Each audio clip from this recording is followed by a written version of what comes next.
بسم اللہ الرحمن الرحیم۔ اللہ تبارک و تعالیٰ کے نام سے شروع جو بڑا مہربان اور نہایت رحم کرنے والے ہیں۔ ناظرین محترم، حضرت عبداللہ بن عباس رضی اللہ تعالیٰ عنہ نے ارشاد فرمایا کہ بے شک اللہ پاک نے حضرت آدم علیہ السلام کو جمعہ کے مبارک دن عصر کے بعد پیدا فرمایا اور آپ کو عدیم الارض یعنی کہ زہری زمین کی ایک مٹی سے پیدا فرمایا، اس لیے آپ کو آدم علیہ السلام کہا جاتا ہے۔ اور آپ کی سٹوری جنت میں یوں ہے، حضرت آدم علیہ السلام مبارک امیر جس مٹی سے تیار ہوئے، اس سے بچ جانے والی مٹی شریف سے کھجور کا درخت بنایا گیا، جیسا کہ حضرت مولا علی شیر خدا وجل الکریم بیان کرتے ہیں کہ حضور اقدس صلی اللہ علیہ وآلہ وسلم نے ارشاد فرمایا کہ کھجور کا احترام کرو، کیونکہ یہ تمہارے والد حضرت آدم علیہ السلام کی بچی ہوئی مٹی سے پیدا کی گئی ہے۔ اور ایک روایت میں ہے کہ کھجور، انار اور انگور کو حضرت آدم علیہ السلام کی بچی ہوئی مٹی سے پیدا کیا گیا ہے۔ اللہ تبارک و تعالیٰ نے حضرت آدم علیہ السلام کو بغیر ماں باپ کے مٹی سے پیدا فرمایا، اور آپ کی پیدائش کا واقعہ کچھ اس طرح ہے کہ اللہ پاک نے حضرت جبرائیل علیہ السلام کو حکم ارشاد فرمایا کہ زمین سے ایک مٹھی اٹھا کر لاؤ۔ حضرت جبرائیل علیہ السلام زمین پر آئے، اور جب آپ نے زمین سے مٹی کو اٹھانا چاہا تو زمین نے اس کا سبب پوچھا۔ آپ نے سارا واقعہ بیان کر دیا۔ اس پر زمین کہنے لگی کہ میں خدا کی پناہ چاہتی ہوں اس بات سے کہ مجھ سے کچھ کم کیا جائے، یا میری کوئی چیز خراب کی جائے، یا میرا کچھ حصہ جنت کے اندر جائے اور کچھ حصہ جہنم کے اندر جائے۔ اور مٹی حضرت جبرائیل علیہ السلام کو اللہ تبارک و تعالیٰ کا واسطہ دینے لگی۔ حضرت جبرائیل علیہ السلام مٹی کا یہ واسطہ سن کر مٹی لیے بغیر واپس لوٹ آئے، اور اللہ تبارک و تعالیٰ کی بارگاہ کے اندر عرض کی، اے میرے رب، زمین نے تیری پناہ مانگی تو میں نے تیرے نام پاک اور تیری عزت کا ادب کرتے ہوئے اسے پناہ دے دی، اور میں واپس لوٹ آیا۔ اللہ تبارک و تعالیٰ نے حضرت میکائیل علیہ السلام کو بھیجا تو انہوں نے بھی اسے پناہ دے دی، اور بارگاہ الہی میں وہی عرض کیا جو حضرت جبرائیل علیہ السلام نے کیا تھا۔ پھر اللہ پاک نے حضرت اسرافیل علیہ السلام کو بھیجا تو وہ بھی اسی طرح سے واپس آ گئے۔ پھر اللہ تبارک و تعالیٰ نے حضرت اسرائیل علیہ السلام کو بھیجا۔ جب زمین نے ان سے پناہ مانگی تو انہوں نے فرمایا، میں اس بات سے اللہ کی پناہ مانگتا ہوں کہ اس کے حکم پر عمل کے بغیر واپس چلا جاؤں۔ چنانچہ انہوں نے زمین سے مٹی لے لی اور اللہ تبارک و تعالیٰ کی بارگاہ کے اندر حاضر ہو گئے۔ اسی وجہ سے اللہ پاک نے روح قبض کرنے کے احکام حضرت اسرائیل علیہ السلام کے سپرد کر دیے، کیونکہ وہ مٹی کو یہ امانت اٹھا کر لائے تھے، اور امانت کا واپس کرنا بھی اسی شخص کے ذمہ ہوتا ہے جو امانت کو لے کر آتا ہے۔ اور حکم ہوا کہ تم نے اس مٹی کو زمین سے الگ کیا، اب تم ہی اس کو اس کے ساتھ ملاؤ گے، اور ان کا نام ملک الموت یعنی کہ موت کا فرشتہ رکھا گیا۔ چنانچہ پھر جب اللہ تبارک و تعالی نے جنت کے اندر حضرت آدم علیہ السلام کو بھیج دیا تو آپ وہاں پر غمگین رہا کرتے تھے، کیونکہ آپ کے جنس کا وہاں کوئی بھی موجود نہیں تھا، اور وہاں پر سارے فرشتے ہی فرشتے موجود تھے۔ ایک دن حضرت آدم علیہ السلام سو ہوئے تھے کہ اللہ تبارک و تعالی نے آپ سے حضرت حوا علیہ السلام کو پیدا کیا، تو آپ نے دیکھا کہ ایک انتہائی حسین و جمیل عورت آپ کے پاس بیٹھی ہے، جس پر حضرت آدم علیہ السلام نے پوچھا کہ تم کون ہو؟ انہوں نے کہا میں حوا علیہ السلام ہوں۔ آپ نے پوچھا کہ اللہ تبارک و تعالی نے تجھے کیوں پیدا کیا؟ تو انہوں نے عرض کیا کہ اللہ تبارک و تعالی نے مجھے آپ کی تسکین کے لیے پیدا فرمایا ہے۔ چنانچہ حضرت آدم علیہ السلام نے ان کی طرف دست محبت بڑھانے کا ارادہ کیا، جس پر فرشتوں نے کہا اے آدم ٹھہر جائیں، پہلے ان کا حق مہر ادا کریں، جس پر حضرت آدم علیہ السلام نے عرض کیا کہ ان کا حق مہر کیا ہے؟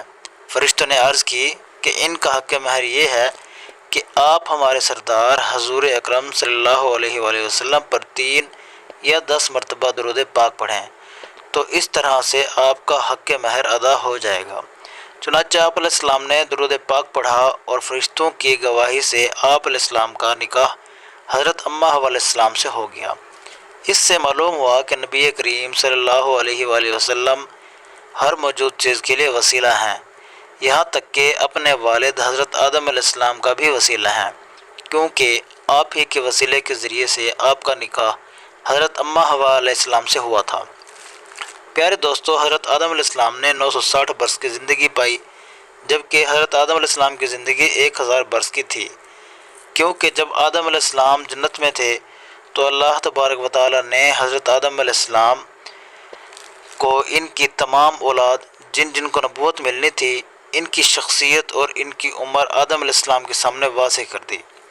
آپ نے جب حضرت داؤد علیہ السلام کی عمر کو 60 سال دیکھا تو اللہ تبارک و تعالیٰ سے کہنے لگے، اے اللہ، میری عمر کے 40 سال داؤد علیہ السلام کو دے دو۔ تو یوں آپ کی دعا قبول ہو گئی اور آپ کی عمر کے 40 سال حضرت داؤد علیہ السلام کو ادا کیے گئے۔ اللہ تبارک و تعالیٰ نے حضرت آدم علیہ السلام کو 2 فرزند ادا کیے، حابیل اور قابیل، لیکن شیطان کے وسوسے سے حسد اور نفرت نے جب قابیل کے ہاتھوں سے حابیل کو قتل کروایا تو حضرت آدم علیہ السلام اندر سے ٹوٹ گئے اور بار بار اللہ تبارک و تعالیٰ کے دربار میں دعائیں مانگنے لگے۔ تو ایک دن اللہ تبارک و تعالیٰ نے حضرت جبرائیل امین علیہ السلام کو آدم علیہ السلام کے پاس بھیجا اور فرمایا، اے آدم، اللہ تبارک و تعالیٰ تمہیں ایسا بیٹا دینے والے ہیں جس کی نسب سے انبیاء اور اولیاء زمین تک پہنچیں گے۔ اس کا نام شیش رکھنا۔ شیش کا مطلب ہے اللہ تبارک و تعالیٰ کا عطا کیا گیا تحفہ۔ اور یوں اللہ تبارک و تعالیٰ نے آدم علیہ السلام کی نسل کو زمین پر پھیلا دیا۔ جب حضرت آدم علیہ السلام کا آخری وقت آیا تو آپ نے اپنے بیٹوں سے کہا کہ میرا جنت کے پھل کھانے کا دل کر رہا ہے۔ آپ کے بیٹے زمین پر ڈھونڈتے رہے کہ اچانک ان کو فرشتے ملے اور کہنے لگے، اے بنی آدم، کہاں جا رہے ہو؟ انہوں نے کہا کہ ہم اپنے باپ حضرت آدم علیہ السلام کے لیے جنت کے پھل ڈھونڈ رہے ہیں۔ ان فرشتوں نے کہا کہ جاؤ، تمہارا باپ چند دنوں کا مہمان ہے۔ آپ کے تمام فرزند دوڑتے دوڑتے آپ تک آ پہنچے تو آدم علیہ السلام بیماری کی حالت میں بستر پر پڑے ہوئے اللہ تبارک و تعالیٰ کا ذکر کر رہے تھے۔ بس اتنے میں موت کا فرشتہ آ پہنچا۔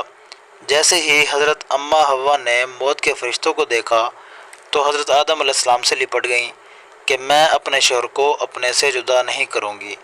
چنانچہ اللہ تبارک و تعالیٰ کے نبی حضرت آدم علیہ السلام نے فرمایا، اے حوا، مجھ سے دور ہٹ جا، ایک مرتبہ پہلے بھی میں تیری وجہ سے جنت سے نکالا جا چکا ہوں۔ اللہ تبارک و تعالیٰ اور اس کے فرشتے کے درمیان تو حائل نہ ہو۔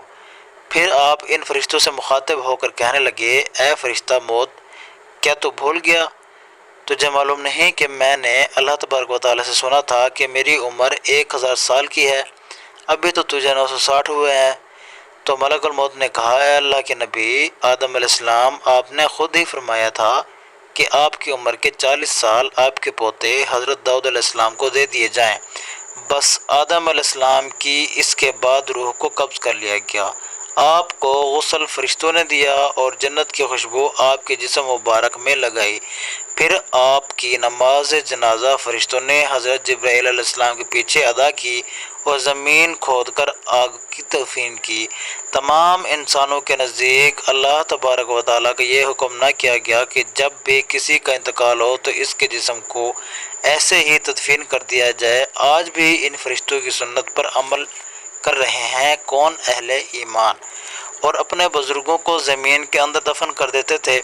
آپ کی قبر مبارک کی جگہ کو لے کر کچھ اختلافات پائے جاتے ہیں، چنانچہ کچھ محرکین کے نزدیک سری لنکا ہے تو کچھ کے نزدیک جبل ابی قبیس ہے۔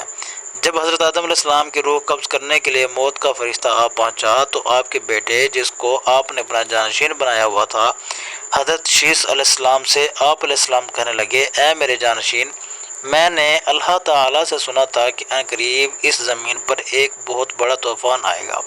اگر تم اس وقت تک موجود رہو تو میرے جسم کو اس کشتی نوح میں سوار کرنا جو نجات کا وسیلہ ہے، اور اگر تم اس وقت موجود نہ ہو تو اپنے اولاد کو وصیت کرنا کہ میرے جسم کو بھی کشتی نوح میں سوار کر آئیں۔ تاریخ نے لکھا ہے کہ جب طوفان نوح علیہ السلام آیا تو حضرت نوح علیہ السلام نے اپنی کشتی میں حضرت آدم علیہ السلام اور بی بی حوا علیہ السلام کے جسم مبارک کو بھی سوار کیا، اور انہیں بیت المقدس یا عراق کے اندر لے جا کر دفن کر دیا۔ اللہ تبارک و تعالیٰ سے دعا ہے کہ اللہ تبارک و تعالیٰ ہمیں موت آنے سے پہلے پہلے نیک اعمال کرنے اور اپنی آخرت کی تیاری کرنے کی توفیق عطا فرمائے۔ آمین ثم آمین یا رب العالمین۔